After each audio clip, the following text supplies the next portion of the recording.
விருப்பம் கொண்டிருந்தார்.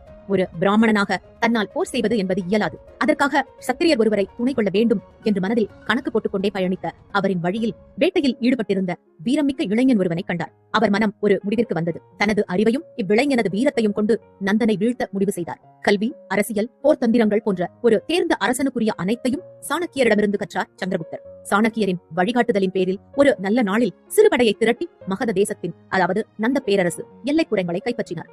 முதல் வெற்றி. அந்த சமயம் நந்த பேரரசு மிகவும் வலுவிழந்திருந்தது.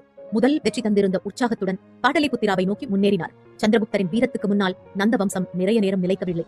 நந்த வம்சம் மண்டியிட்டது. தனது 20ஆம் வயதில் கிமு 321 மகத நாட்டின் மன்னராக முடிசூடினார் சந்திரகுப்த மௌரியர். பின்னர் தொடர்ந்து பல படையெடுப்புகளை நடத்தி தனது நிலப்பரப்பை விரிவாக்கினார். பேரரசர் அலெக்சாண்டர் கைப்பற்றியிருந்த இந்திய வடமேற்கு பகுதிகள் அலெக்சாண்டரின் இறப்புக்கு பிறகு அவரது தளபதிகளால் ஆட்சி செய்யப்பட்டது. அதில் ஒருவர்தான் செலூகஸ் நிக்கோட்டர். அவரோடு மோதி பின் அவருடன் உடன்படிக்கை ஏற்படுத்திக் கொண்டு